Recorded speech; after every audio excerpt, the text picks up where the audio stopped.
What if the armor you've been wearing to protect yourself is actually the thing making you feel most at risk? Stay with us. There's a guided meditation at the end that might change how you walk into tomorrow.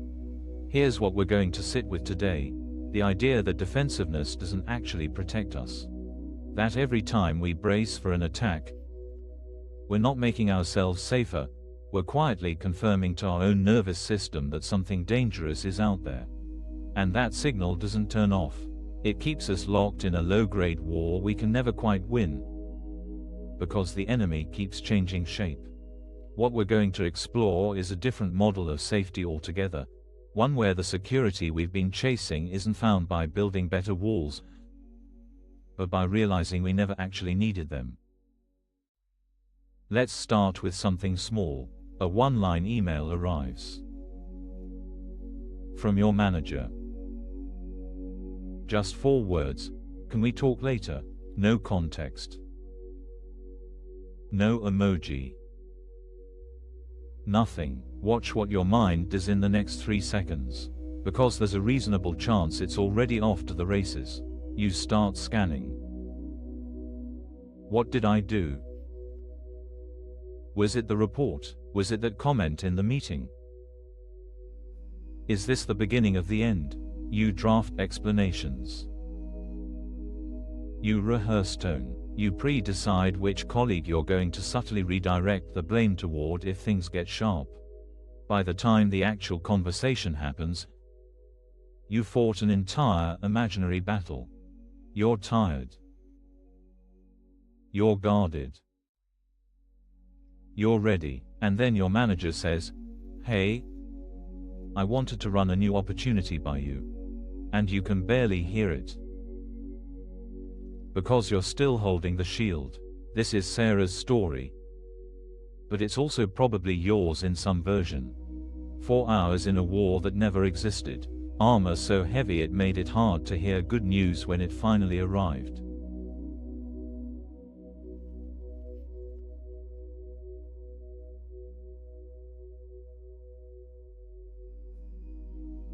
Here's what's worth naming. Defensiveness feels like protection, but it's actually a confession. Every time we brace, we're quietly telling ourselves a story, that we're vulnerable, that something is wrong with us, that we won't survive being seen clearly. The wall isn't just keeping something out, it's announcing what we believe about ourselves on the inside.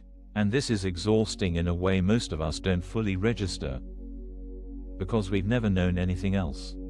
We think this is just what being an adult feels like. Being on, being ready. Being 3 moves ahead in a conversation that hasn't happened. But notice, the attack we're defending against, where is it? Actually, in the email? No. The email was 4 words. In the manager? No. The manager wanted to give us something. The attack was generated inside. The mind produced the threat, then produced the defense against the threat, and then took credit for keeping us safe from a danger it invented. That's the loop. And once you see it, you can't unsee it.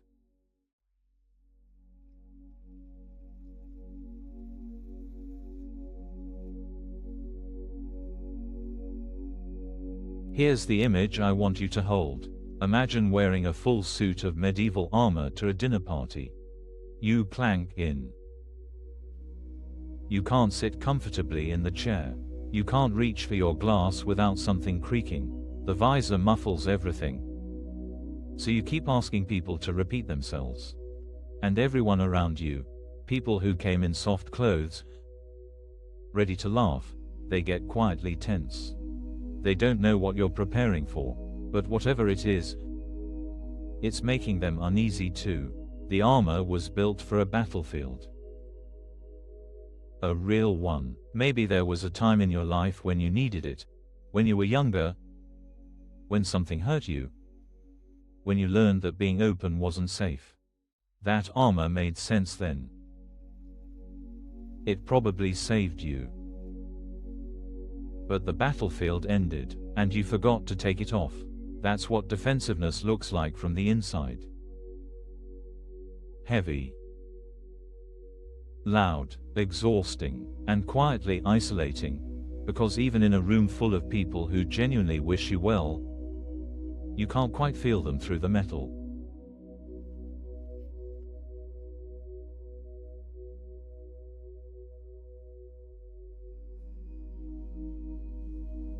So here's the turn.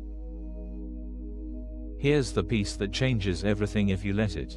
The threat isn't coming from out there. Not most of the time. Not in the email. Not in the meeting. Not in the text that took 12 minutes to get a response. The threat is being manufactured inside, by a mind that's been trained to expect danger and finds ways to confirm it. This isn't a moral failing. It's not weakness. It's a nervous system doing exactly what it learned to do. The problem is, as long as we treat the danger as external, we keep reaching for external solutions. Better walls, sharper arguments, pre-drafted defenses, more armor, and every layer of armor we add sends the same signal back to ourselves. It must be really dangerous out there, or I wouldn't need all this. So the fear deepens, and we add more armor, and the loop tightens. The way out isn't a better defense. The way out is noticing that you've been defending against a story.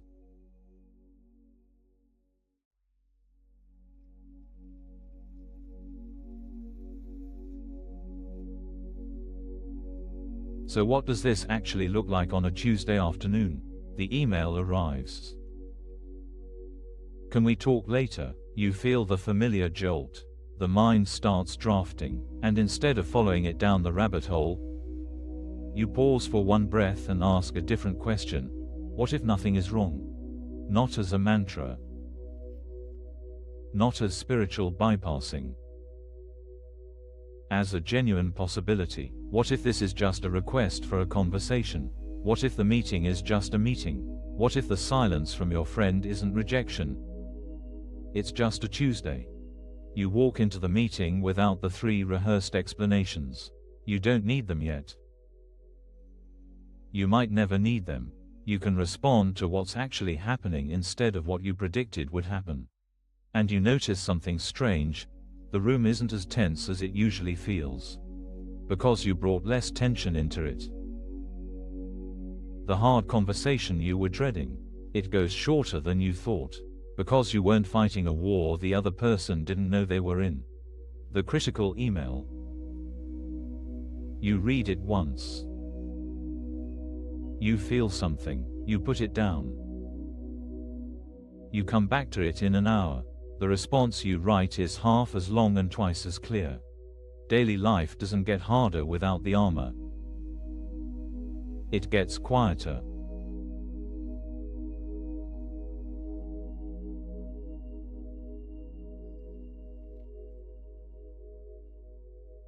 And this is where the pressure releases. Because you were never as vulnerable as the armor implied. Think about that. All the energy you spent bracing, it was based on an estimate of your fragility that wasn't accurate. You are more durable than the defenses suggested. You can hear a hard thing and stay standing. You can be misunderstood and remain yourself. You can walk into a room without knowing what will happen and be okay. Defenselessness isn't weakness. It's the first honest breath you've taken in years. It's what it feels like to stop insisting that the world is about to hurt you, and instead let the world be what it actually is, moment by moment. And here's the quiet gift of all this. When you stop defending, other people relax around you. The armor made everyone tense. Its absence lets the room breathe. Your relationships get softer. Your work gets clearer. Your evenings feel longer, not because anything external changed, but because you stopped fighting a battle that was never actually being fought. So as we move into the meditation, I want to invite you to consider that you're allowed to set it down. Not forever. Not perfectly. Just for the next few minutes. Just to remember what it feels like to be a person, not a fortress. Let's take that breath together. If you'd like more teachings and guided practices like this, you can like the video and subscribe. And now, we'll move into a short guided meditation.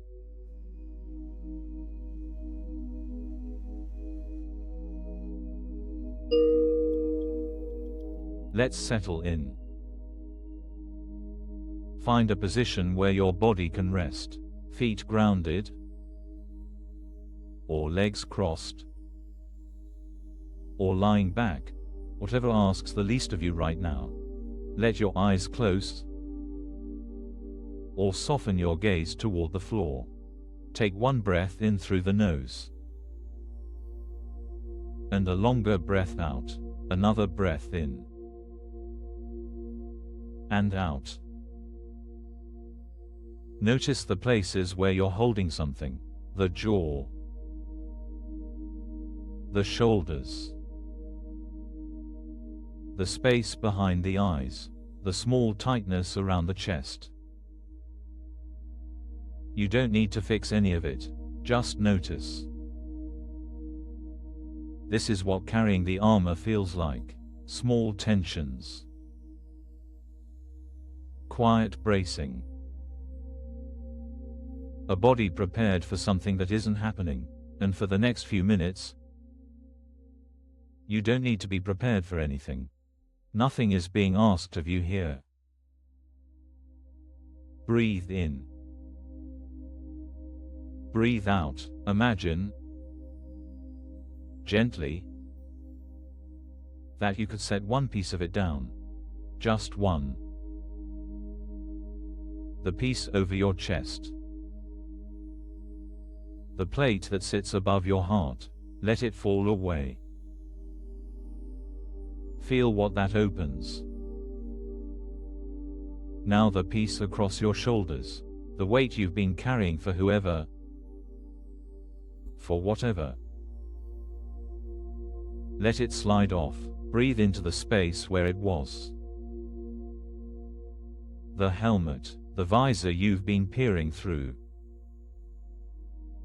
Let it come off. Let the air touch your face directly. Notice how quiet it gets when you stop listening for footsteps. There is no threat in this moment. There is only breath and body and the soft weight of being here. Rest in that. No one is coming. Nothing is being decided. You are not being evaluated. You are simply here, exactly as you are, and it is enough. Let your breathing find its own rhythm. Feel the ground beneath you. Feel the space around you. Feel how much of you was tensed for a war that isn't happening. And let that tension keep releasing, breath by breath. This is what you actually feel like underneath. Soft, present, whole. Stay here for a moment longer. When you're ready, let your breath deepen slightly. Let a small movement return to your fingers, your feet, and know that you can come back to this any moment of the day. One breath, one small softening, one piece of armor set down. Welcome back. Thank you for practicing with us today. If you'd like, there's a free digital copy of A Course in Miracles available through the link in the description. You're also welcome to leave a simple comment such as, "I am grateful. Thank you for being here." For giving yourself these minutes. Whatever you're walking back into today, see if you can carry a little less of the armor with you. You've been strong for a long time. It's okay to be soft now. Take care of yourself.